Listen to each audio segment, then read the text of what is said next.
This is one of Australia's F-35 Joint Strike Fighters, a 5th generation aircraft widely considered one of the most lethal jets in the world. It has a combat radius of 1,093 kilometers using internal fuel. That means if launched from RAF Darwin, the furthest that they could travel on a mission is about here. And by launching from other northern RAF bases, they could cover this much area. That's great for protecting Australia's coastline and northern approaches, but what happens if it's called upon to go further? Yes, the F-35 can refuel in mid-air from aircraft like the KC-30A tanker, but tankers are large, slow, and extremely visible. Once you rely on them, the stealth advantage of the F-35 starts to disappear. The RAF operates across vast distances in the Indo-Pacific, distances that push our modern fighters to their limits. So what if the solution isn't just a better fighter, but an entirely new generation fighter? The United States and Boeing are currently developing the F-47, a 6th generation aircraft expected to deliver unprecedented stealth, advanced networking, and critically for Australia,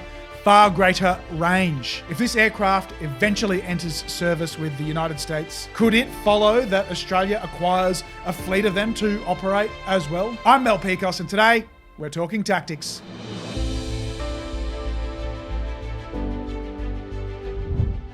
Why is a 6th generation fighter needed?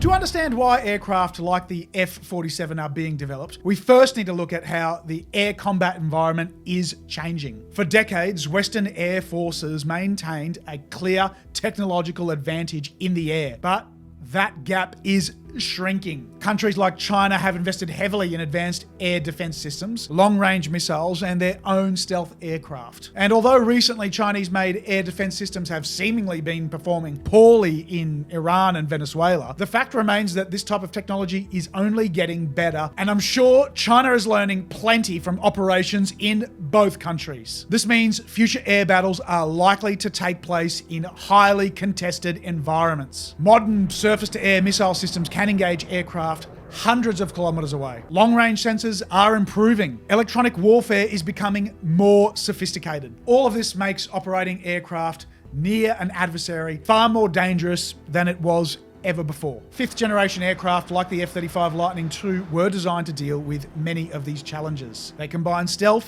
sensor fusion, and advanced networking to operate in contested airspace. But future battlefields will demand even more. 6th generation fighters are expected to bring several new capabilities like longer range, improved stealth, advanced electronic warfare systems to disrupt enemy sensors and communications, and perhaps most importantly, the ability to operate alongside autonomous systems.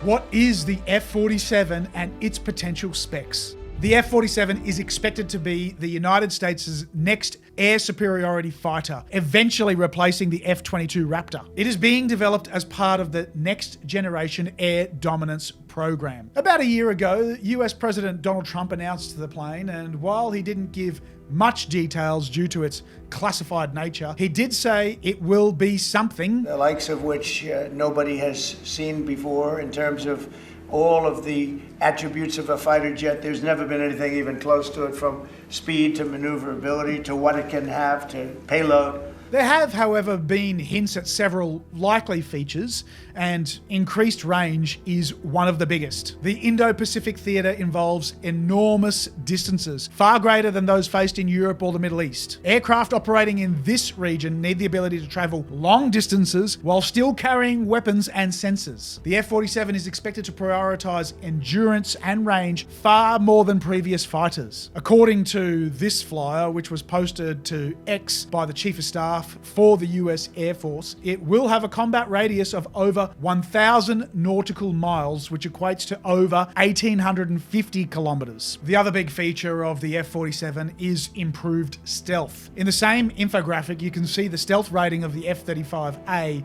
is Stealth, the F-22's rating is Stealth Plus, and then the F-47's rating is Stealth Plus Plus. So if the F-35's radar cross-section, or how detectable it is on radar, is about the size of a golf ball, the F-47 is expected to have an even smaller profile, something more like the size of an insect. The F-47 is also expected to have a top speed of over Mach 2, similar to the F-22's, but faster than the F-35's top speed of Mach 1.6. But perhaps the most important feature is how the aircraft fits into a wider system. Rather than operating alone, the F-47 is expected to act as a command node, flying with multiple autonomous aircraft acting as loyal wingmen. These drones could carry sensors, electronic warfare equipment, or additional weapons. In this model, the fighter pilot becomes less of a traditional dogfighter and more of a battlefield manager,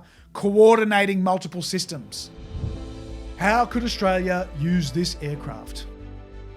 Before we get to the question of whether the US would ever sell these aircraft to other countries, if we were able to operate them, how might Australia use them? The first thing to understand is that Australia's strategic geography is unique. Air bases can be separated by thousands of kilometres, and potential operational areas are often far from mainland Australia. And as I mentioned at the start of the video, Australia's current fleet of F-35s can only operate on these areas on their own internal fuel. An aircraft like the F-47 could potentially operate deep into the region while coordinating other assets. One possible role would be long-range air superiority. These aircraft could operate forward to protect strike aircraft, tankers, and surveillance platforms during major operations. A big role could involve commanding autonomous systems. Australia is already developing uncrewed aircraft like the MQ-28 Ghostbat in partnership with Boeing Defence Australia. Since both these platforms are built by Boeing, there is good synergy right there. They will likely easily be able to integrate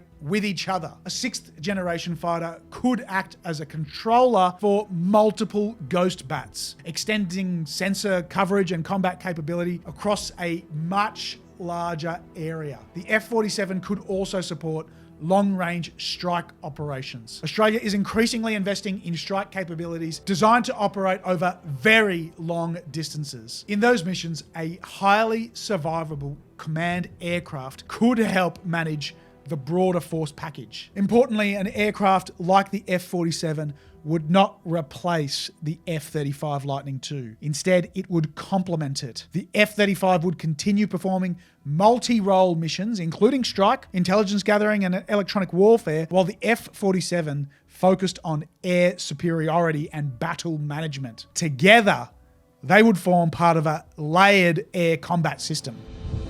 Could the F-47 be exported to Australia?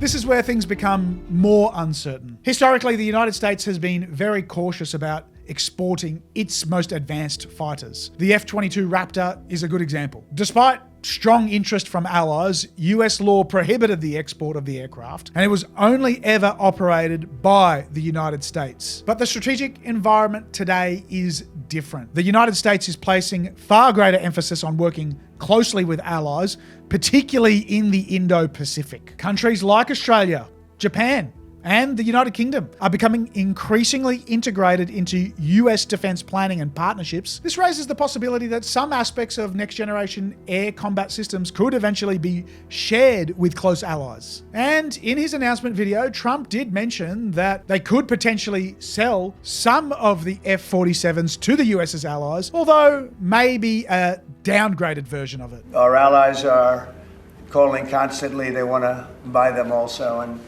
certain allies will be selling them, perhaps toned down versions.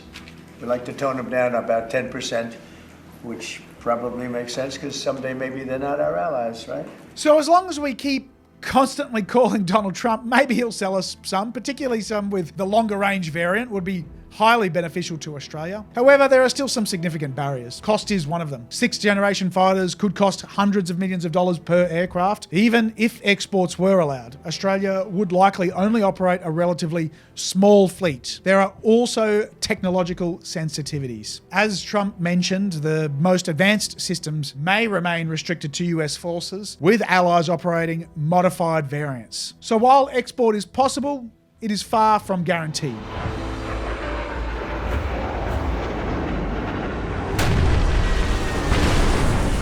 The F-47 represents the next evolution of air combat, but it also reflects a much bigger shift in how air power is being designed and used. Future air warfare will likely involve networks of crewed aircraft, drones, sensors, and satellites operating together as a single system. For Australia, platforms like the F-35 Lightning II already provide a powerful capability. But as the Indo-Pacific becomes more contested, range, survivability, and command capability will become increasingly important. Aircraft like the F-47 could potentially play a role in that future. But the real question isn't just whether Australia could acquire one, it's whether aircraft like this will become necessary to maintain air dominance in the decades ahead. And if the USA is not inclined to sell us the F-47s, what will we need to fill this capability gap? What do you think? Should Australia eventually look at operating a 6th generation fighter like the F-47? Do you think the US will export them? And are there any other options that Australia could acquire? Let me know what you think in the comments section down below. I'm Pikos, and we've been talking tactics.